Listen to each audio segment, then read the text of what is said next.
in this country we have a problem. And you can see here that when you look at suicide deaths globally, this is where New Zealand is compared to the rest of the OECD. So we kind of look mid-range, I guess. But when you look at our young people globally, we are right up the top, performing as being a country where we are more likely to lose our young people to suicide compared to any other OECD country. Our Pacific statistics aren't so great. We lose 30 people to suicide on average a year. And we found that our suicide attempt rates for our young people are 3 times higher than any other population. Now, I just want to be really clear. Māori are much more likely to be harmed by death by suicide. That is just something that is a huge, huge issue. This kaupapa is being led by Te Rau Matatini in other areas, and I'm here to talk about the Pasifika side. So I just don't want to minimise that. I just want to be really upfront that that's what the evidence said, and it's a bit of an indictment actually on our country that that's the situation for Māori. For us, we're attempting 3 times, but we're not completing. So we've got kids that don't want to live, but or are in high stress, but they're not actually completing. So that's our ethnic pattern. So you can see also that for our young people that are same-sex attracted or both sex attracted, our rates are even more accelerated. So the majority of our Pasifika population is young. We have the youngest population, and all of our burden of like mental health problems, depression, etc. lies predominantly with the kids that are growing up in New Zealand, born in New Zealand, rather than the migrants. So we've got this pattern which is kind of worrying in terms of future projections. So just to also give you some more analysis of data, at any given time in the world there are 60,000 people that are at risk of suicide, so that's a stadium. 3,000 of them would be thinking about suicide. 1,200 would act on that, and 12 would die. So I guess that's kind of, if you think about your classrooms, that's sort of how they've calculated what's going on. So now I'm going to launch you into a story. Oh gosh, don't want that. Yeah, just about. A story of engaging with data. And this is my PhD. And I wanted to know about identity and culture and whether it had an impact on our young Pasifika people. And at the time I was married to this quantitative Tongan epidemiologist who's like, if you want to do research, it better not just be asking 6 people what they think, because that's not research, okay? And I was like, okay, I'm not really big into maths, but I could get someone else to do some number crunching maybe. And there was this large survey of 12,000 secondary school students, and there were just over 1,000 Pacific in there, and it had never been analysed. So this is something that actually happens in New Zealand. We have these huge data things like the New Zealand Health Survey, and it's massively under-analysed. You'd do a whole report for Pacific using the New Zealand Health Survey data. It's just never been done. We collect a lot of data, but then we don't use it, which is a shame. Okay, and what I found out from that when we analysed it is that Pasifika females and the Pasifika males were 75% more likely compared to New Zealand European, or Pākehā or Pālangi, males and females to report trying to commit suicide in the previous year. So that was one of the findings from doing that analysis. And that was partly because what I thought I ought to do is compare the Pālangi kids to the Pacific kids to the Māori kids. So we all know what that looks like, right? Where you've got the Māori achievement stats and then the Pacific achievement stats and then and so on.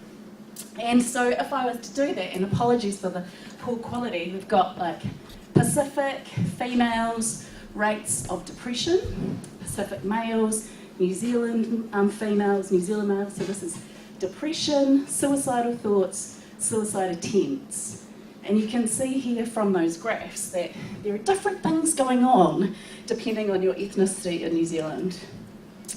And then I looked at socioeconomic deprivation, and you could see that our kids, half of them were worried about whether there was enough money for food in their houses. And with our kids, this is overcrowding for us, this is overcrowding for New Zealand Europeans. So there's like really, really quite significantly different things going on, and people experiencing life differently in Aotearoa.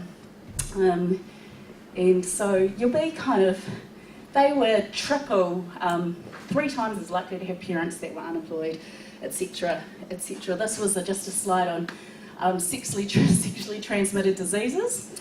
Pacific females under 14 and over 14 with STIs compared to Palangi females and males. So you started seeing all this disparity, essentially, and witnessing violence in the home. And so we're just kind of seeing a lot of difference. Serious ethnic inequalities that are kind of linked to decades of disparity. And to be frank, it's like really overwhelming. It's just like, where do you start? And people were, I brought some experts around the table.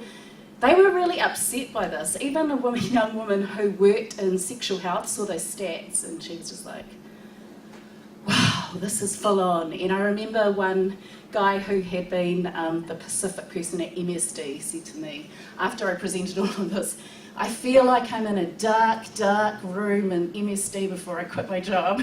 I was like, yeah, no, it's hard, it's harsh when this is what all the evidence is saying. And then they just said to me, don't do it, Carlo. Like, we've got hardly any research about our Pacific young people.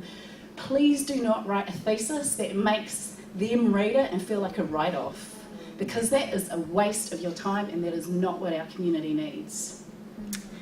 And so I thought about those comparisons, whereby we're like they're here and we're down here, and the questions then become like, what's wrong with us? Like, how do we fix us? What's wrong with their families? And, how do we make them jump up and be like them? Or how do we lift their standards? And it's all about like how much we have to do, how much we have to change, how munted we are, and it's just not where I wanted to spend my life, put it that way. And someone very, very smart, actually, she is Deputy Director at Counties Manukau DHB, Margie Fapuliai, said, hey, not all our kids are achieving badly. We've got our own mainstream, actually. We've got all our kids in the middle, and we've got the ones that are doing really well. So how about we just forget about them and think about us in our communities? So we do have, if you just look at the Pasifika kids, we've got our kids that are high flying, we've got our ones that are doing above average, we've got our ones that are struggling, but we have our own bell curve. So if we're to be strengths-based and recognise that all of our young people are doing their best with the resources that they have to negotiate difficult environments, then what does it mean to be strengths-based thinking about data? And I came across this term called positive deviance. And that's where you identify role models who use uncommon but successful strategies to do well. So if we were looking at our own bell curve, we were looking at these kids that are actually doing really well, what can we learn about them? What are they doing that's different? How are they surviving and thriving under exactly the same difficult circumstances as everyone else? And this idea of positive deviance actually came out of Egypt. They were struggling with people's nutrition, and they were sending all this aid in and all these, I don't know, gosh, what stupid things they send in for them to try and eat. And then they realised that it just wasn't working. And then they thought, who here is actually doing really well, that has good nutrition? And there were these groups of people, and they're doing like little things like drying eggs and just little things that they'd worked out. And because they'd managed to make that work out in their own communities, themselves, under the constraints and environments that were there, they actually worked. And also they were like local solutions. And they spread, and people were proud of them. It wasn't like some top-down person saying, we're going to buy you gumboots and raincoats. You know, it was actually something that was locally born out of the people and then shared by the people. So I was like, okay then, how do I theorise advantage in a context of disparity? That is a Tongan mother and daughter who both graduated on the same day. Pretty cool. So my new data focus shifted to be what's right with us. And so I thought, okay, well, we all think amongst ourselves that the kids that are proud of their Samoan, they're proud of their identity and they say Samoan values are important to them, that they might be doing better. The kids that are fluent in their own languages, we tend to think, yeah, they might be doing better. The kids that are actually not completely broke, you know, come from families that are kind of actually okay, that are not facing massive economic deprivation, they might be in a better position. The kids that are going to church and that say their spiritual beliefs are important to them, that might have a difference. And the kids that feel accepted by others, if they're Tongan, by other Tongans, and by others generally, that might make a difference. And we tested those against educational outcomes, trying hard, achieving average or above average, and having plans after school for either tertiary education or a job, emotional wellbeing, depressive symptoms, suicidal thoughts, suicide attempts, and substance use. So whether they were smoking daily, binge drinking, or whether they've tried marijuana. So those were the kind of things that we decided to test. Okay, I guess that was one of my questions. Does culture and pride and ethnic Pasifika identity really even count? Like, does it? Is it just this soft, warm fuzzy that we like to think, but actually there's no evidence? So I found that 3/4 of New Zealand-born Pasifika participants were proud of their ethnic identity and reported that the values were important to them. That sounds pretty cool, right? But actually 1 in 4 Pasifika kids aren't proud and say their values aren't important to them. So it's like it depends which way you spin it with all data. Being proud, so if you were Tongan, of being Tongan and placing importance on Tongan ethnic values was associated with being twice as likely to report doing well at school, 1.5 times more likely to report having future plans after school, and being half as likely to report having made a suicide attempt. So those are odds ratios that are all found to be statistically significant. When it came to language, so only 2 out of 5 actually could speak their own Pasifika language. And those who did were 1/3 more likely to report trying hard at school. They were less likely to report binge drinking, and they were less likely to have ever tried marijuana. So we're kind of like testing out all of those things and finding out the ones that are coming up. And then we created this thing called like a super variable of socioeconomic status. So the kids who said their household had a working car and a working phone and at least someone's employed and they've never worried about putting money on the table, sadly that was actually only 1/3 of our kids. So it's just the reality that 2/3 of Pasifika kids are growing up in stressful socioeconomic conditions and they have to deal with it on top of everything else. The kids that were relatively prosperous were 1/3 more likely to report trying hard, 85% more likely to report doing well at school, and half as likely to meet depressive symptoms criteria. Didn't impact on their suicidality, interestingly. And then church going and spirituality. So this is frequently theorised as being one of the good things that we have in our basket. So what I found is that our Pasifika kids were 4 times more likely than their Palangi counterparts to identify with a religion, 3 times as likely to place importance on their spirituality.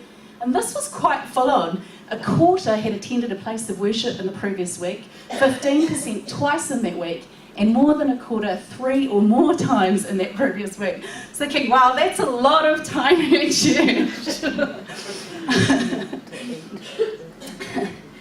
And then after doing all the controls, we found that they were less likely, like about a third less likely to smoke cigarettes, less likely to binge drink, and less likely to have tried marijuana. So it impacted on their preventing substance abuse, but it actually didn't impact on their mental health or well-being or the educational outcomes.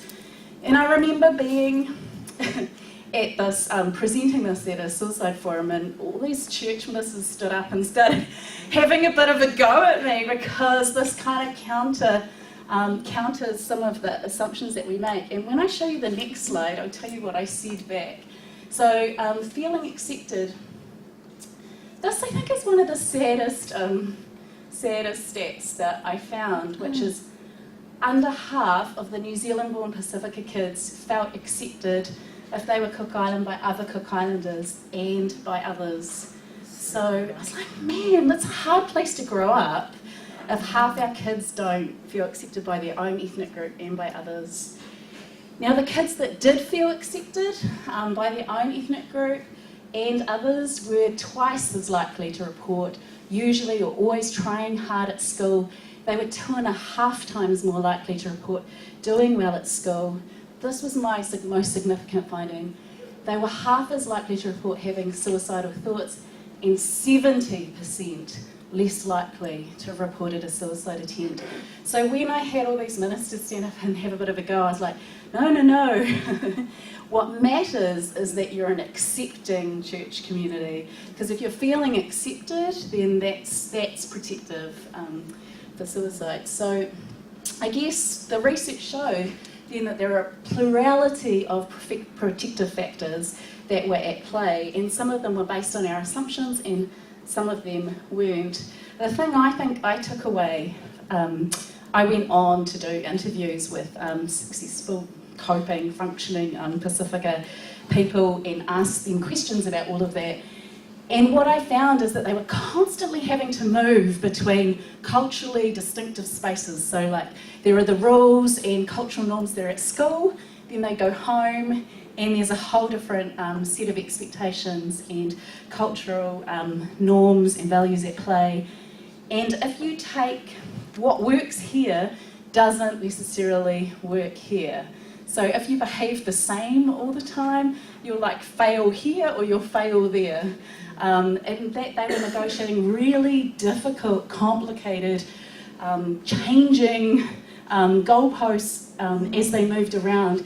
And to be accepted here and accepted here took actually quite a lot of skill. It was hard. Could be really, really culturally complicated.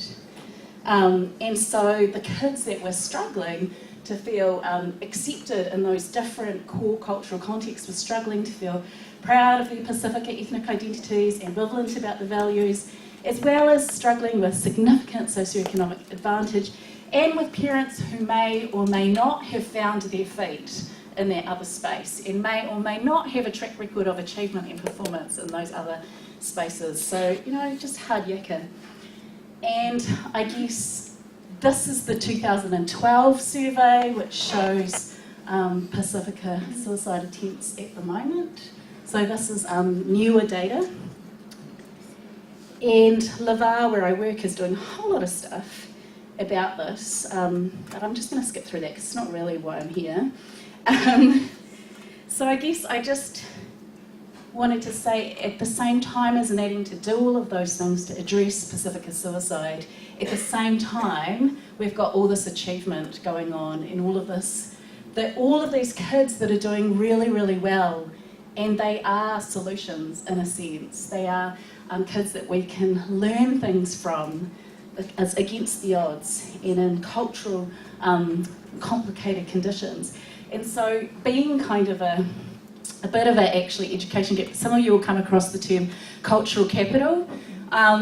With my thesis, I coined the term polycultural capital. Actually, they got cultural capital in this situation. They learned how to operate in Pasifika context. They learned how to operate in Palangi environments, and then they end up seriously advantaged rather than disadvantaged. So it's just not always doom and gloom. So these are some quotes from my participants, and actually this one, she's now an MP.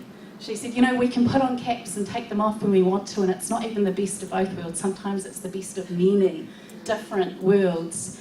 And someone else who actually was a broadcaster for Radio New Zealand, I'm lucky that I've had a range of experiences that I can feel completely comfortable and at home in all of those different environments. I think he went on to say that he gets jokes in different environments, which is like real cultural capital. And so, in a world that is really not monocultural anymore, where it's increasingly globalised and cultures are coming into contact with each other so much more, these kids are learning really, really vital skills, actually, that position them really strongly at the same time. So I guess that was the gift of being able to survive those different and complicated cultural contexts. So for all of you out there, I guess, in your roles, in your spaces, in your institutions, in your schools, in your classrooms, to what extent are you able to, you know, promote and enable pride in Pasifika or culturally diverse identities? In what ways do you reinforce and validate the value of Pasifika values? And how are Pasifika languages supported to thrive? But way more important than all of that, because it doesn't really matter whether you've got the language poster on your wall. Like, if you're not nice, if you're not accepting, if you're not meeting people where you are, then that is just a waste of time. Like, actually what really matters is that you are accepting, that you promote a sense of belonging and you are come as you are, even if that's something that I'm not used to. And radical acceptance, I guess, is my main message and my main take home. These are my two boys. That's what I would hope for them. And I guess, yeah, we all have the blades of our paddles and we all have different roles and different callings. In relation to all of that I researched, I decided to develop a Pasifika mental health intervention targeted at young people that builds their Indigenous knowledge and their cultural knowledge so that they have rich resources to draw from. So that's been my last 5 years after this. That's what I've been doing. But I know that it involves what my work calls collaboration, like really collaborating with everyone, working out what your calling is. Yeah, this is a fantastic proverb. Ngāku te raurau, nau te raurau, ka ora ai te iwi. With your basket and my basket, the people will flourish, and so will our young people. So my last take-homes are, make the data work for you. Don't be overwhelmed by it, even though it's so overwhelming sometimes. There is power in positive deviance. And I don't want to go, yeah, you're either a superstar or you're suicidal because it's stupid. There's a huge spectrum, but our greatest challenges can end up being our greatest strengths, our actual things that we can leverage off to be successful in the world. And cultural diversity can be scary, but you can see how it's such a value add, and acceptance is the most important thing. So, thank you so much. There is a workshop coming up on Tuesday the 9th and the 10th of May in Wellington, which you could enrol for. It's a 2-day course, and the expectation is that you would learn how to run a 2-hour workshop afterwards. That is a bit different from my work, but it was kind of like my take-home practical thing for you if you were interested.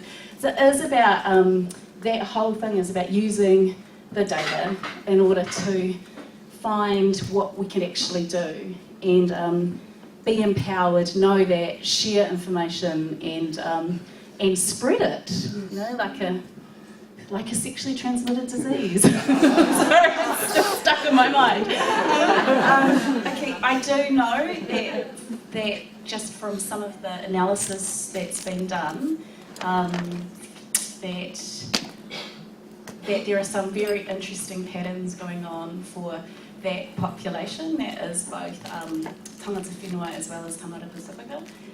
But it's a political nightmare, and lots of that analysis has never seen the light of day because nobody knows how to cope with it.